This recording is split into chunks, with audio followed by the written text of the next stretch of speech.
Right, let's do a little track reading here in Dragonframe 4.0. The X sheet, which is located here on the right-hand side, you could, by the way, always open and close this area. The X sheet actually harkens back to the old school style of dialogue and animation planning, where you would have to chart everything out on a piece of paper because there wasn't a computer to play the music back for you or the dialogue, or to track your shooting as you went. So you needed a really thought out guide that would help you, know when to change the mouth shapes and know where to hit your marks. And you really couldn't see what you were doing. You just, you counted on the X sheet. Now, some people don't use the X sheet for that. They kind of use it just to see that they've shot frames as they go. But this X sheet really connects to the history of stop motion animation and hand-drawn animation because this is how they used to do it.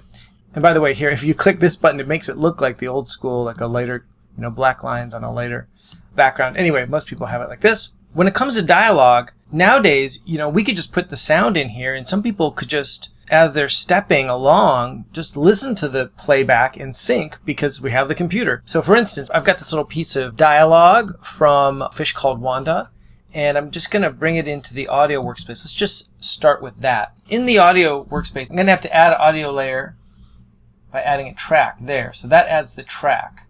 Okay, so now I've got this open track. If you look, I can just drag this clip right over the top. It's kind of cool that it appears right when you do that. And I'm going to go to frame 1 and bring this in. I'll leave a few frames before the dialogue starts. And let's also set an out for this. So, here's the in. I'm going to move that to here. This kind of controls our playback. So let's hear what this has to say here. Wake up! Wake up, limey fish! Wake up, limey fish. From a fish called Wanda. Okay, now, if we didn't want to track this dialogue in any way or work on it, and we just wanted to just shoot the animation and just listen to the audio as we went, if you go back into the animation workspace, you'll see that audio shows up right here. So as you're shooting along, you'll be able to hear what's coming, and you could do some styles of animation where, maybe you're just sculpting the mouth every time, where this is all you need, just put the audio in. And you see that it shows up here in the X sheet as well. So that would be the most simple, kind of laziest way to deal with the dialogue. And especially if you are just working alone and you know what the dialogue is and you're not working through a lot of footage, then, this might be fine. But let's actually go through another version where we put in the dialogue and we put in some sounds on the frames as an indication of when to open the mouth and what shapes the mouth should be in. So we'll go back into the audio workspace and we're going to add a character. Now when you add a character, you also get a picture system that you can use. You don't have to use the picture system. So right now we're not going to use the picture system at first. We're just going to type into this area which is kind of the mouth sounds and this area which is the dialogue. So let me open this up a little bit more. Okay, I'm just going to go ahead and type in the dialogue with spaces in between the words. So this is, actually I'll click in right about here. Wake up, limey fish. And I hit return, and you see that each one of these words is now on a frame. Hitting the space bar separated them. And now what we can do is just take the words, kind of drag them out. So first we have the first wake up, and I'll just attempt to say, well, I think up is there and wake is there. It starts there, so Wake up! okay, and then Wake up! here we get wake up again. Let's see. Wake up! Maybe I'll move the up down one more, and then this is limey, right? Fish! Yeah. Okay. So that's the fish, and that's limey. Okay. So now we have just the dialogue written in. Wake up!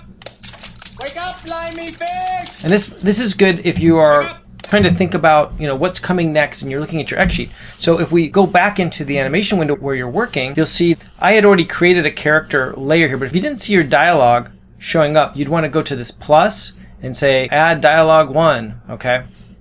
So here we go. We have wake up, limey fish. And as you're animating, it might be nice to kind of see what words are coming up and where they sort of hit. Let's say we want to go to the next step, which is to break each frame down of these words. Okay. And by the way, this is Jamie. I'm more of a cinematography guy. This is my area of least expertise, but I'm pushing my way through this tutorial. Okay. So here we go into the phonetics line here, and I'm going to start here with wake. And you got to click in so that you actually see that you have a cursor. And then you can use the arrow keys to move you to the next frame and also to hear, right? So Okay, so I'm gonna go W-A-Y, like way. I don't know what I'm doing. And then next one, A-Y. Maybe there's a K in there. Again, this is not my area. Wake up! Okay, and then up. Okay, so we probably want to do A-H, and then P, I guess. Okay. Actually, maybe the P is there. I'll put the P there, and I'll do one more.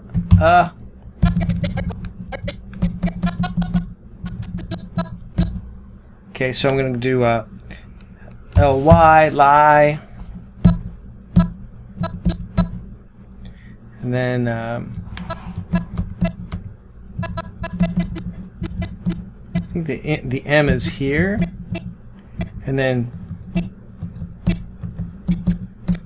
limey. And then fish. Okay, so we got, we got the F and got the I. So that's SH, maybe for a couple. Like that. And then this is all I'm sorry. Okay.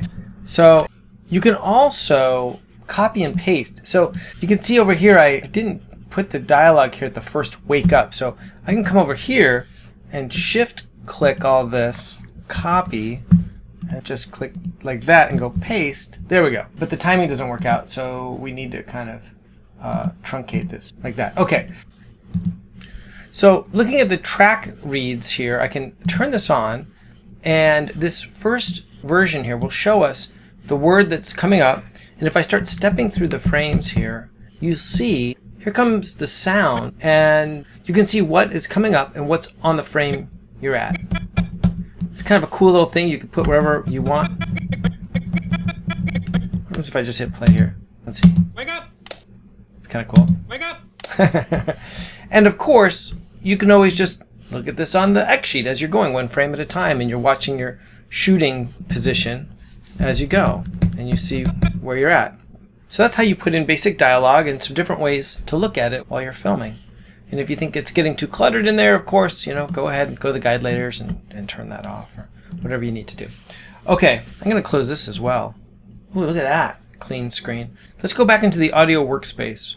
We also have this system that allows you to put a picture with this. So this could be kind of cool if you don't feel comfortable just making up the mouth shapes as you go and you want to pre-think it through. We give you these set of mouth shapes here that you could plug in, and these were designed by a Disney animator, and they gave us 3 different angles on different mouth shapes. It's kind of cool, and you could use this as a general guide, or you could bring in an actual mouth set that you photographed, that you've sculpted some mouth sets, and you can bring them in a Photoshop file, and you can lay them out here and even layer up mouths and eyebrows, or whatever you want to. You can put it into a Photoshop file. That'll be in another tutorial, like how to prep the Photoshop file. Let's go ahead and place some mouth shapes onto this dialogue. Now I could use these cool Disney faces, which would be fun, especially if I had to hand sculpt something, or we could make it kind of funny and use our included character here in Dragonframe. Click on the picture,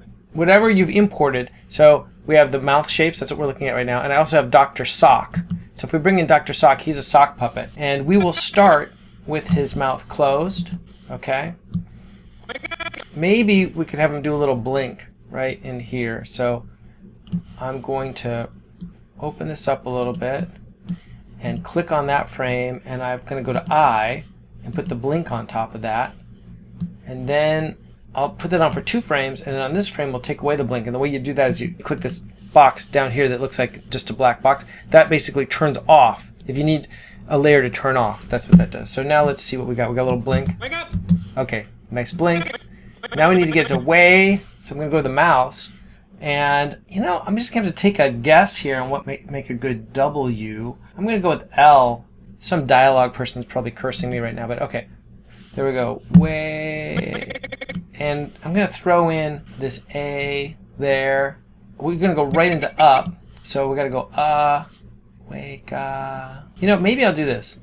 Maybe we'll go, and this one will go, and this one will go, and then let's see, we got a P? Got a P? Anybody? Give me a P. There we go, there's a P. Okay, let's see what we get here. Wake up! That's cool. Wake up! Okay.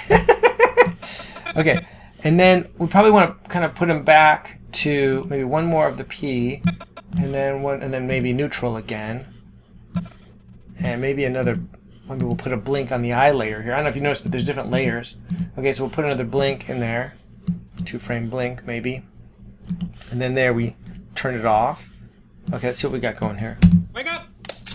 I feel like the W needs to come in faster. Wake up! So we're going to bring that back 1. Wake up! There we go. I almost seem like I know what I'm doing. Wake up! Okay. Wake up, Blimey! Now that we've done that wake up, we won't do the whole thing here, but Wake up! you can imagine going down the line and working out all of this. And then when you went to animate, you have tools here in the animation area. You can go to the character reader and not just use this display, you could also use this display, which will show you the sounds at the bottom and then the mouth shapes as a picture. Now you can also set this to mouths, and it'll tell you if your mouths are numbered. You have a system for that. It'll show you that. And obviously this is the frame you're on, where you were, where you're going to. If you need more screen space, if you just want to know the frame you're on, we've simplified it like that. So many options, people. Okay, the X sheet can also have this information. So we can go like this and say, give me the mouth. Okay, so now this is going to say we have M1 at this frame and then M3, and it only shows you where it changes. And then if you wanted to see when the blinks happen, there's the character there. We have blinks and blinks. Although this is interesting that it's only showing up on 1 frame, although we had it on 2. I don't know why that's happening. Okay, but as you can see, so many different ways to keep track of all this stuff. Let's say you have another character. I'm going to go ahead and add another character. And in this case, I will make this another Dr. Sock, because that's who we have. And maybe make it look like they're talking to each other in case they are. You can actually flip these. It's kind of fun.